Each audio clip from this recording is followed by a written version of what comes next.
6계명 중에서 지금 순서대로 보고 있고, 저희가 이제 6번째 계명 살인하지 말지니라를 오늘 새벽에 보고 있습니다. 이 제 6계명에서 말하는 살인하지 말지니라가 모든 죽임, 사람에 대한 모든 죽임을 의미하는 것은 아닙니다. 근본 취지는 하나님의 형상을 따라서 하나님께서 친히 창조하신 그 사람의 생명의 가치를, 그 존엄한 가치를 존중하고 지키라는 것입니다. 그리고 구약시대에 있었던 무분별하고 폭력적인 그런 위협과 죽음의 위협으로부터 이스라엘 백성들을 보호하려고 하는데 그 취지가 있습니다. 살인하다를 뜻하는 히브리어 동사 라차은은 성경에서 46차례 정도 사용되었습니다. 그런데 더 일반적인, 사람과 상관없이 일반적으로 죽이다라는 의미로 더 보편적으로 사용되는 히브리어 동사 하라그가 165회나 사용된 것을 보면 그 빈도수가 한 4분의 1 정도로 그렇게 자주 쓰이는 동사는 아닙니다. 더 중요한 것은 이 동사가 전쟁을 통해서, 우리가 여호수아나 신명기서를 통해서 계속해서 정복전쟁을 보고 있는데, 전쟁을 통해서 사람을 죽이거나 범죄자를 처형하는 경우에는 이 동사를 사용한 적이 단 한 차례도 없다는 말입니다. 그러니까 전쟁을 통해서 사람을 죽이거나 범죄자를 처벌하는 것까지 금지하는 계명은 아닙니다. 많은 분들이 오해를 하고 사형제도에 반대할 때 이 계명을 언급하기도 하는데, 원어로 살펴보면 살인제도를 금지할 수 있는, 막을 수 있는 근거가 될 수는 없다는 말입니다. 그래서 법적인 절차를 통해서 정당한 범죄자를 처형하는 데 사용된 적도 한 번도 없기 때문에 이것은 고의적으로 또 충동적으로 악의를 가지고서 사람을 죽이는 경우에 해당되는 동사라고 할 수가 있습니다. 제6계명에서 그래서 의미하는 바는 승인받지 못한 살인에 대해서 얘기합니다. 살인도 승인을 받을 수 있나? 라고 의아해 하실 수 있는데, 우리가 구약성경을, 알고 계시는 구약성경을 가만히 떠올려 보면 구약성경에 의도적으로 무지한 자를 죽이거나 우리가 보기에 인간적으로 이것은 인간의 도를 지나쳤다라고 생각하는 경우들이 있습니다. 그래서 계획적으로 악한 의도를 갖고 사람을 죽이거나 또는 어린아이들을 다른 신에게 바침으로써 그 아이, 동일한 인간이라는 존재로서의 그 아이의 생명을 빼앗는 경우에 이것은 승인받지 못한 그런 살인이었습니다. 이런 것들에 대해서는 얼마든지 우리가 그 의도적으로 잘못된 범죄를 저지른 사람을 우리가 죽일 수 있었다는 얘기입니다. 거꾸로 응징할 수 있었다는 거죠. 그래서 고의로 살인한 자에 대해서만 이 계명이 해당된다고 볼 수 있습니다. 이 계명 자체가 그래서 서두에 말씀드린 대로 하나님께서 지으신 하나님의 형상을 닮은 인간의 생명의 소중함을 다시 한번 이야기하고, 생명이 얼마나 귀한 것인지 이스라엘 백성들로 하여금 깨닫고, 혹여 전쟁을 할 때에도 하나님의 명령에 따라서 필요한 경우에 한해서이지 함부로 사람을 죽이거나 사람의 생명을 앗아가는 것을 금하고 있다라고 볼 수가 있습니다. 그러면 오늘날에 와서 이 계명을 적용할 때 아마 이곳에 앉아 계신 대부분의 사람들, 또 대부분의 분들이나 우리 대한민국 국민 중에서도 대부분이 살인죄를 범하는 경우는 거의 없을 겁니다. 그러니까 아마 나와는 무관한 계명, 이 계명은 너무나도 당연한 말이지만 나와는 무관한 계명으로 여기가 쉬운데, 예수님께서는 이 계명을 확대해서 해석하셨습니다. 우리가 마태복음 5장에 10계명을 현대적으로 풀어서 예수님 시대 당시에 맞게 풀어서 설명하신 이야기들이 많이 나오는데, 우리가 이 말씀 한번 찾아봤으면 합니다. 마태복음 5장 21절에서 22절 말씀입니다. 신약성경 6페이지, 신약성경 6페이지 마태복음 5장 21절에서 22절 말씀입니다. 우리 한 목소리로 함께 읽도록 하겠습니다. 옛 사람에게 말한 바 살인하지 말라. 누구든지 살인하면 심판을 받게 되리라 하였다는 것을 너희가 들었으나 나는 너희에게 이르노니 형제에게 노하는 자마다 심판을 받게 되고, 형제를 대하여 라가라 하는 자는 공회에 잡혀가게 되고, 미련한 놈이라 하는 자는 지옥불에 들어가게 되리라. 아멘. 예수님께서는 이 제6계명을 언급하시면서 살인할 때에 심판을 받는 것은 너무나도 당연하지만 이것을 확대 해석하셔서 심지어 형제를 향해서 분노하거나 라가라거나 또는 미련한 놈이라고 욕하는 것까지도, 이것조차도 살인이라고 정의를 하신 겁니다.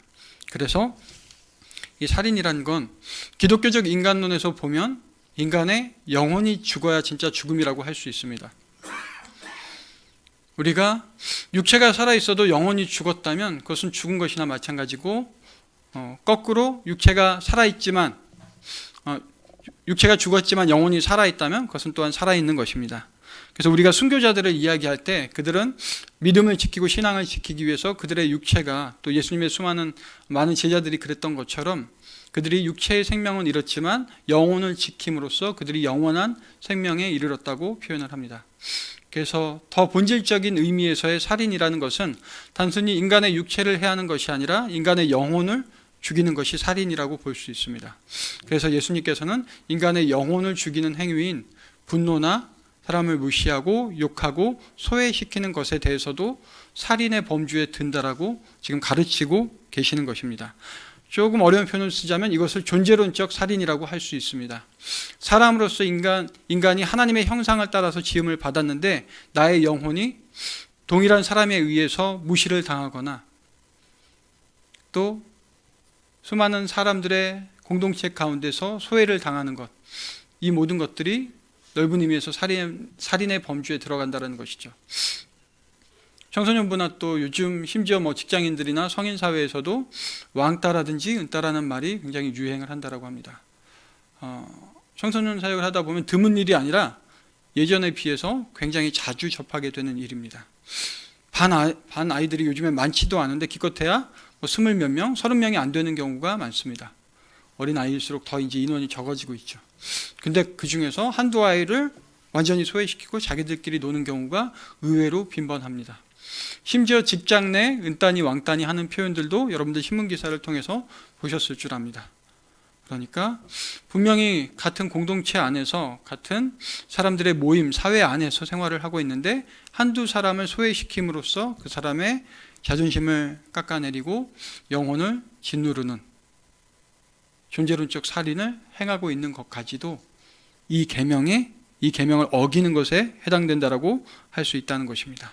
특별히 예수님께서는 우리가 읽었던 마태복음 5장 22절 말씀을 보면 분노의 감정에 대해서 굉장히 엄하게 경계하고 계십니다.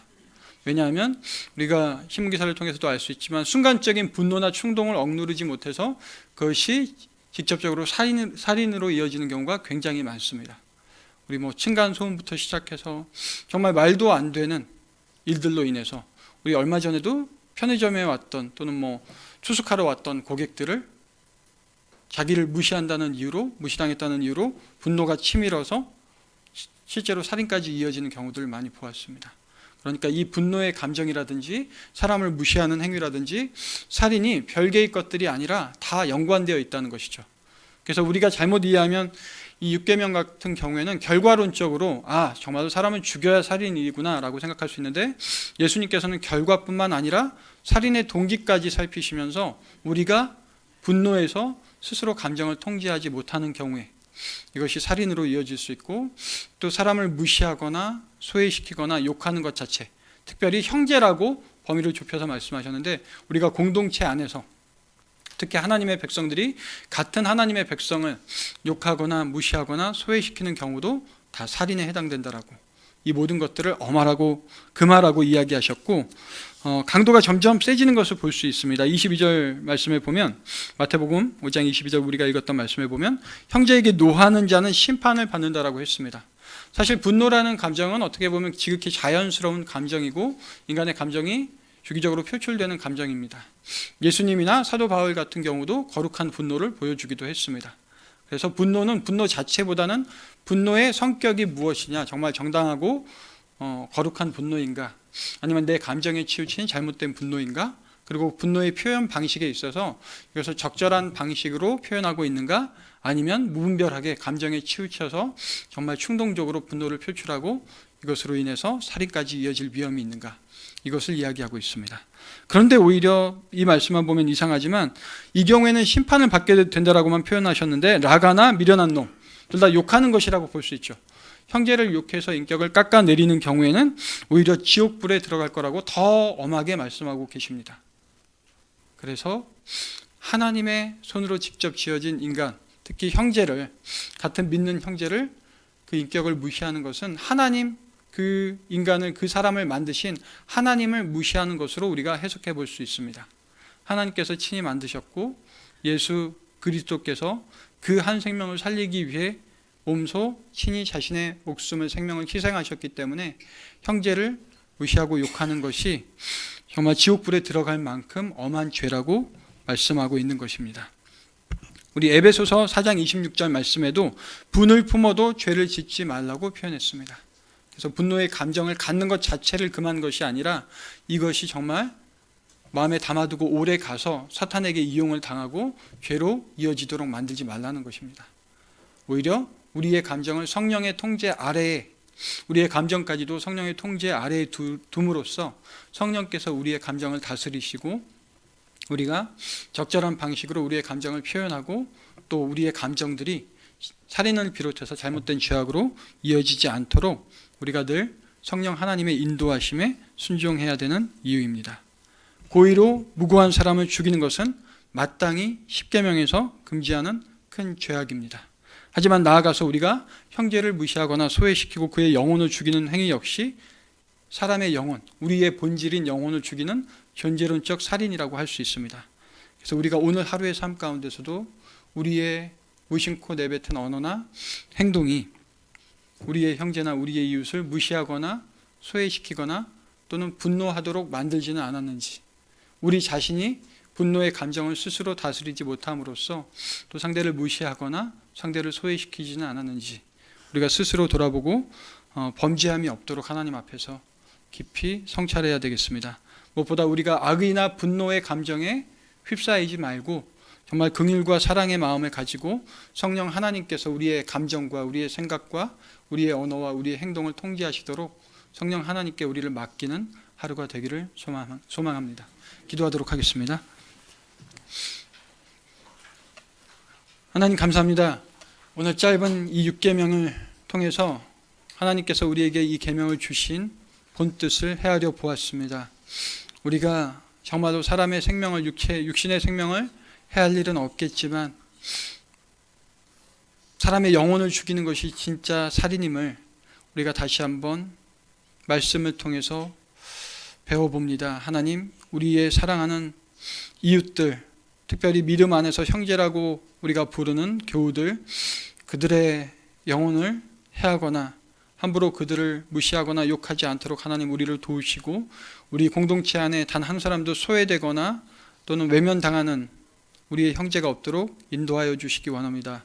우리의 감정과 생각과 언어와 행동을 더욱 성령님의 능력 가운데에서 성숙해질 수 있도록 이끌어 주시고 하나님의 인도하심을 따라 우리의 감정조차도 하나님의 주권 아래 맡기는 성숙한 우리 신도분교회 지체들이 될 수 있도록, 성도님들이 될 수 있도록 인도하실 줄 믿습니다. 감사드리며 예수님 이름으로 기도합니다. 아멘.